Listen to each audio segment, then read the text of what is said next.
नहमदुहु व नसल्ली अला रसूलिल करीम अम्मा बाद फाऊज़ु बिल्लाहि मिनश शाइतानिर रजीम बिस्मिल्लाहिर रहमानिर रहीम। সম্মানিত ভিউয়ার্স, মিজানুর মাঝারি একটা কথা বলেছি যে একদল খেয়ে গেছে আর একদল খাওয়ার জন্য রেডি আছে।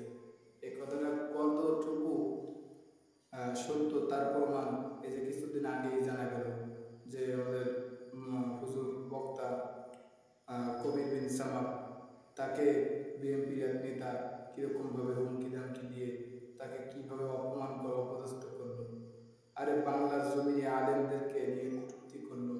এই বিএনপি আজ ক্ষমতায় আসে পারিনি এখনো, তারপরও তাদের কি অবস্থা। তারা আলেম নাই, মুরব্বী নাই, দেশে সন্ত্রাসী চাঁদাবাজি কত কিছু শুরু করছে। এরা যদি ভবিষ্যতে ক্ষমতায় আসে তখন আমাদের হুজুরদের কি অবস্থা হবে, হুজুরদের সাথে কেমন ব্যবহার